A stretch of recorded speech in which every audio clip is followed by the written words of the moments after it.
औज़ुबिल्लाहिमिनश्शैतानिर्रजीम बिस्मिल्लाहिर्रहमानिर्रहीम। अस्सलाम वालेकुम बच्चों, क्या हाल है आपके। अल्लाह ताला से उम्मीद करती हूँ कि आप लोग बिल्कुल ठीक ठाक होंगे, अपने अल्लाह ताला के हिफ्ज़ व अमान में होंगे। अल्लाह ताला आपको अपने करम और फजल में रखे। बच्चों, आज हम लोग अकायद के बारे में पढ़ रहे थे। पहले जितने भी अकायद हमने पढ़े हैं उसके बारे में आप सब कुछ आपको समझ आ गई होगी। मुझे उम्मीद है कि आपको सारा अच्छे से समझ आ गया। अब मैं आखिरी आज के 2 अकायद हैं जो हमने आज पढ़ने हैं, उन अकायद के बारे में आज हम रीडिंग भी करेंगे और कॉपी वर्क भी करेंगे। ठीक है, तो वो आखिरी 2 अकायद कौन कौन से हैं वो मैं आपको बताती हूँ। वो हैं अच्छाई और बुराई की ताकत और मरने के बाद ज़िंदा होने पर ईमान। आज ये वो 2 अकायद हैं जो आखिरी अकायद कहलाते हैं। इनके बारे में हम लोग डिटेल से पढ़ते हैं। चलिए रीडिंग स्टार्ट करते हैं। Open your book. जी, ये देखें, ये नंबर 6 पे है अच्छाई और बुराई की ताकत। ठीक, चलिए जी, start your reading. Open your books. आप भी अपनी बुक्स ओपन करें और मेरे साथ रीडिंग करें। जब तक आप अच्छे से रीडिंग नहीं करेंगे आपको कुछ समझ नहीं आएगी। ठीक है ना, ये नहीं करना कि लेक्चर को सुन लिया और बस अपना काम लिख लिया, कॉपी पे उतार लिया। आपने यहाँ से मेरे साथ साथ रीडिंग भी करनी है। ओके, जितना अच्छे तरीके से आप काम समझेंगे उतनी ही आपको करने में मुश्किल नहीं होगी। और आपको पता है इनके आपके पेपर्स भी होने हैं, तो इसलिए इसकी अच्छी से रीडिंग करें ताकि आपको किसी किस्म की कोई मुश्किल ना पेश आए। Okay, let's start your reading. इस बात पर यकीन रखना कि अच्छाई और बुराई की ताकत अल्लाह ताला के कानून और कायदे के मुताबिक है। यानी अच्छाई और बुराई अल्लाह ताला के इल्म में है। अब इस बात पर यकीन कि हम जो भी काम कर रहे हैं वो अच्छे हैं या बुरे हैं, वो सब हम तो जानते ही हैं कि हम अच्छा काम कर रहे हैं या बुरा कर रहे हैं। ठीक है ना, लेकिन इसके साथ साथ ये सब कुछ जो है वो कौन जानता है, अल्लाह के इल्म में है इस चीज़ को। ये हर चीज़ जो हम काम करते हैं वो सब अल्लाह ताला देख रहा है, उसको जानता है। कोई भी काम उससे छुपा हुआ नहीं है।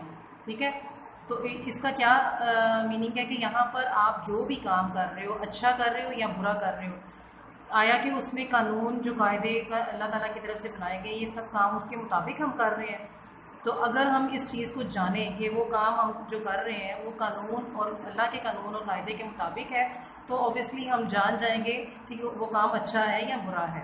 ठीक है, अब नेक्स्ट देखें। अल्लाह ताला इस बात से अच्छी तरह वाकिफ़ है कि बंदा किस वक्त अच्छा काम करेगा और किस वक्त बुरा। जैसा कि मैंने पहले बताया है कि कोई भी काम ऐसा नहीं है जो हम अल्लाह ताला से छुप कर लें। वो सब जानने वाला है, वो हर चीज़ से वाकिफ़ है। वो कोई भी काम ऐसा नहीं है जो मतलब उसको समझ ना आ रही, वो देख ना रहा, वो हमारे सोचने से पहले ही उसको इस चीज़ का समझ आ जाती है कि ये काम जो हम करने वाले हैं वो इंसान जो काम करने वाला है वो अच्छा है या बुरा है, वो सब हमारा खुदा जानता है। ठीक है ना, तो इसलिए कोशिश करें कि जितना भी हम कर रहे हैं, जो भी काम कर रहे हैं, वो अल्लाह के कानून के और कायदे के मुताबिक करें, अल्लाह के बताए हुए असूलों के मुताबिक करें, तो फिर हम उस चीज़ को बुरे कामों से बचे रहेंगे। अल्लाह ताला ने पैगंबरों के ज़रिए इंसानों को अच्छाई बुराई के मुतल्लिक सब बता दिया। ठीक है, अब जैसा कि हमारा जहन हमारा जानता है, हमारा दिल मानता है कि हम जो काम कर रहे हैं वो अच्छा है या बुरा है, उसकी हमें समझ है। तो वो किस तरह हमें अल्लाह ताला ने वो पैगाम पहुँचाया, हम अपने पैगंबरों के ज़रिए। अल्लाह ताला ने तमाम इंसानों को ये पैगाम बता दिया, ये पैगाम पहुँचा दिया हुआ है कि जिससे हमें वाकिफ़ हमें इस चीज़ का पता चल गया हुआ है कि वो जो काम हम कर रहे हैं वो सही है या गलत है। और वो पैगाम किसके ज़रिए आए, वो अपने पैगंबरों के ज़रिए, अपने रसूलों के ज़रिए, अपने नबियों के ज़रिए अल्लाह ने हमारे तक पहुँचाए हैं। ये इंसान पर है कि वो अच्छे अमाल करेगा तो उसे जन्नत में दाखिल किया जाएगा, अगर बुराई के काम करेगा तो जहन्नुम में जाएगा। जैसा कि हम इस चीज़ को जानते हैं, हमें इस चीज़ से पता है कि हम जो काम कर रहे हैं वो गलत है या सही है, तो इसलिए इसका हमें अंदाज़ा होना चाहिए कि अगर हम अच्छे काम करेंगे तो ज़ाहिरी बात है कि हमें जन्नत मिलेगी। और जन्नत आप जानते हैं कितनी खूबसूरत दुनिया जगह है, जहाँ पर हमें तरह तरह के तहाइफ से नवाजा जाएगा, जहाँ पर किसी किस्म की कोई भी गलत चीज़ नहीं, अच्छे से अच्छी चीज़ आपको मिलेगी। वो तोहफ़े, वो तहाइफ जो खूबसूरत, वो जो फलों के ज़रिए, जो हमें खूबसूरत लिबास के ज़रिए हमें मिलेंगे, वो सब क्या होंगे, वो जन्नत में हमारे लिए पाए जाएंगे। तो अगर हमारे अमाल, हमारा काम, हम जो बुरे कर रहे हैं, बुरे काम करने वालों को ज़ाहिर बात है बुरा ही अजर मिलेगा। तो हमें इस चीज़ का अंदाज़ा तो है कि हम बुरा काम कर रहे हैं, तो इसका हमें हमें इस चीज़ को भी हमारा मानना हो, हमें मान लेना चाहिए इस चीज़ को भी कि हम जो काम कर रहे हैं हमें उसका अंजाम भी जहन्नुम के तौर पर मिलेगा, यानी कि हमें उसके जहन्नुम की आग को सहना पड़ेगा। और आप जानते हो कि जहन्नुम की आग कितनी सख्त होगी, जो हमारे से हल्की सी आँच गर्म हाथ जल जाए तो हमें कितनी तकलीफ़ होती है। तो हम किस तरह हम जहन्नुम की आग को बर्दाश्त करेंगे। इसलिए हम लोगों को चाहिए कि हमें अच्छे और बुरे की तमीज़ तो है, तो हम अच्छा काम करें और बुराई से बचे रहें। अच्छे काम करने वालों को हमेशा अच्छा ही अंजाम होता है।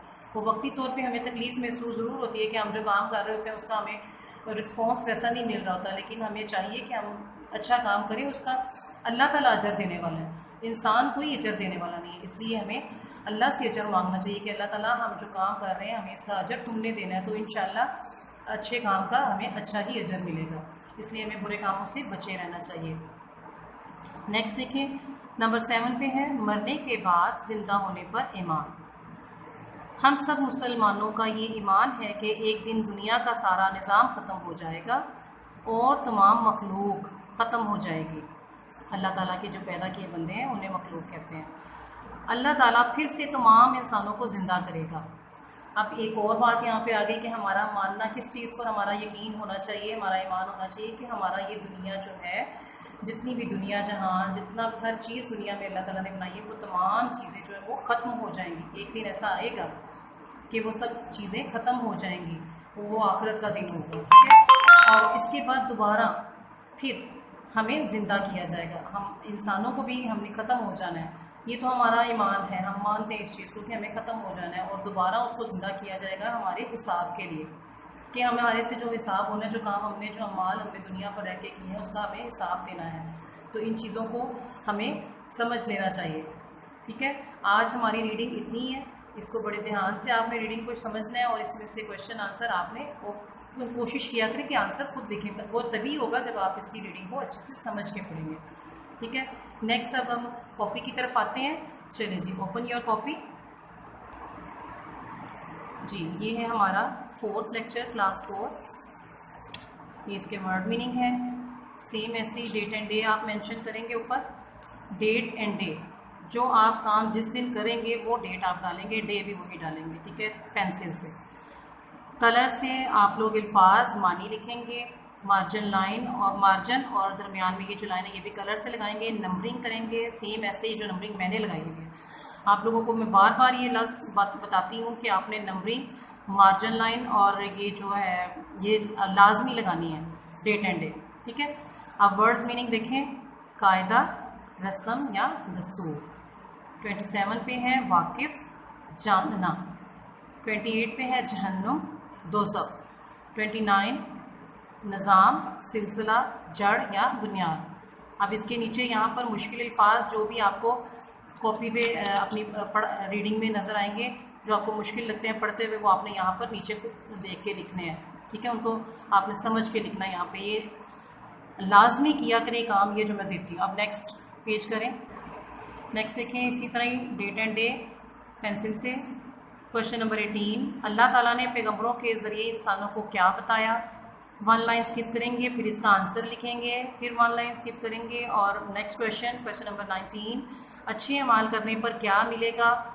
1 लाइन स्किप करने के बाद इसका आंसर लिखेंगे। और लास्ट क्वेश्चन है 20, क्वेश्चन नंबर 20, मुसलमानों का ईमान क्या है, इसका आंसर लिखेंगे। इसको ध्यान से आपने इस काम को करना है और समझ के करना है। और आज का काम यहीं तक था कॉपी पर। अब मैं आपको एक अच्छी बात बताती हूँ जी। आज की अच्छी बात यह है कि आप लोगों ने नमाज़ पढ़नी है, 5 वक्त की नमाज अदा करनी है। जैसा कि आप लोग जानते हैं कि नमाज जो है वो हम लोगों पर फ़र्ज़ है, 5 वक्त की नमाज हम लोगों पर क्या है, फ़र्ज़ है। तो 3 क्लास में मैंने आपको पढ़ाया था ना कि 7 साल के बच्चे को नमाज की तरगीब दिलानी चाहिए, बताना चाहिए उसको कि नमाज़ पढ़नी चाहिए, हम मुसलमान हैं इसलिए हमें नमाज अदा करनी चाहिए। और अगर बच्चा 10 साल का हो जाता है तो उस बच्चे को डांट के या मार कर भी नमाज को पढ़ाना चाहिए। तो आप तो माशाल्लाह इतनी एज आपकी होगी सबकी, है ना। तो क्या करना चाहिए, आपको नमाज लाजमी अदा करनी चाहिए। अगर आपके पेरेंट्स नमाज़ पढ़ते हैं तो उनके साथ अपनी नमाज को पढ़ें।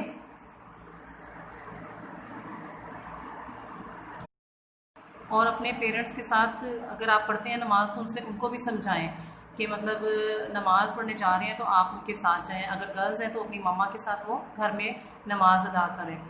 ठीक है, नमाज़ पढ़ना हम सब पर क्या है, फ़र्ज़ है। तो इसलिए अगर आपके पेरेंट्स में से कोई भी नमाज़ नहीं पढ़ता तो आप छोटे बच्चे भी उनको समझा सकते हैं, कोई इसमें नहीं मसला। आप अल्लाह ताला का काम, अच्छा काम कर रहे हैं तो आप अपने पेरेंट्स को बोलें कि आए हम मिलके नमाज़ अदा करते हैं। तो नमाज़ लाजमी पढ़ें, अल्लाह ताला का शुक्र अदा करें। अल्लाह ताला ने इस मुश्किल वक्त से हमें निकाला है, जो थोड़ी बहुत मुश्किल रह गई अल्लाह उसमें से भी हमें निकालेगा, और हर मुश्किल के बाद आसानी है, ये हम सब जानते हैं। ठीक है ना, इसलिए परेशान नहीं होना आप लोगों ने, मेरी बात पर अमल करें, अच्छा काम करें और हमेशा सच बोलें। ओके, नेक्स्ट लेक्चर तक के लिए अल्लाह हाफिज़।